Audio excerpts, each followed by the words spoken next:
Hello mga kaputol, dahil nga umuulan-ulan na naman ay naisipan na naman namin magluto na at maghuli ng pilaka.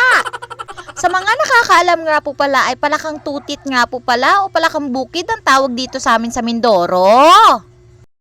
Karaniwan, hindi ito kinakain ng mga hindi nakakilala sa mga karaniwan laang na palaka. Baka iniisip nyo nagaling laang ito sa mga kanal-kanal. Abay hindi ho kayo nagkakamali. Charit laang. Dahil nga nakapagbabad na nga ako ng palakang bukid ay nagumpisa na nga ako maghiwa ng sibuyas at bawang. Sinamahan ko na laang rin ng luya para naman matanggal-tanggal yung kanyang lansa. Itong palakang bukid na ito mga kaputol ay talaga namang napakasarap sa tag-ulaan. Tag-ulan lang ito nagalabas-labas. Nung umulan-ulan nga sa amin dito ng napakalakas ay lumabas nga sila. Nauhaw siguro. Alam nyo ga, ang naiisip ko ngayon, paano na lang kaya yung mga siblings nila, no? Paano na lang yung nanay at tatay, yung mga anak, uy, naawa.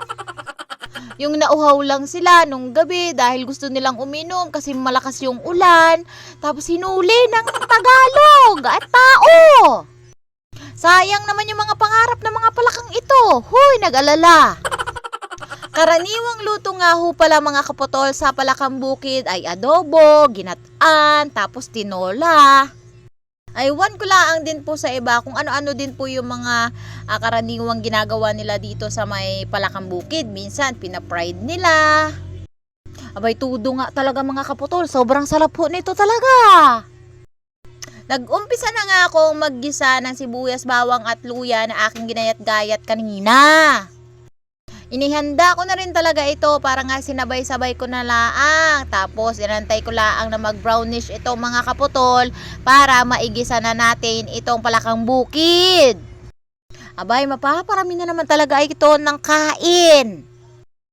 Nung ginisa ko na nga itong palakang bukid mga kaputol ay hinalo-halo ko laang ng ganyan. Tapos nilagyan ko na laang din ng paminta, magic sarap, toyo at suka na talagang sabi ni Jowa ay lagyan ko nga daw ng suka para daw tumigas yung mga karne niya. Huy, ang uwi niya. May paggayon kung ano-ano na laang rin naman talaga yung mga naiisip niya. Dahil nga hindi pa talaga kami nakakabili ng flashlight pang pahuli sa may palakang bukid na ito ay talaga naman sobrang galing din talaga maghuli ng akin Jowa.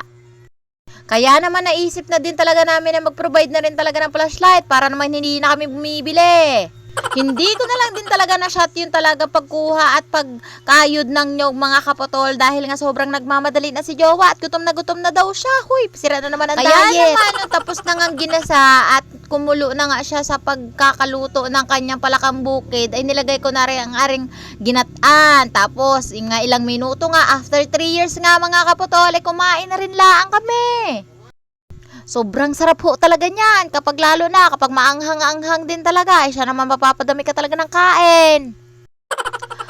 Habang kumakain nga pa wala akong mga kaputol ay naaalala ko lang yung mga kabataan namin. Talaga naman sobrang hilig talaga magluto at maghuli ng palaka ang tatay ko.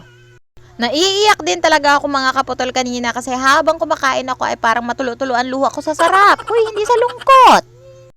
Sa tuwing bawat subo ko nga ay si Papa yung naaalala ko dahil sobrang favorite niya din talaga ang palakang bukid.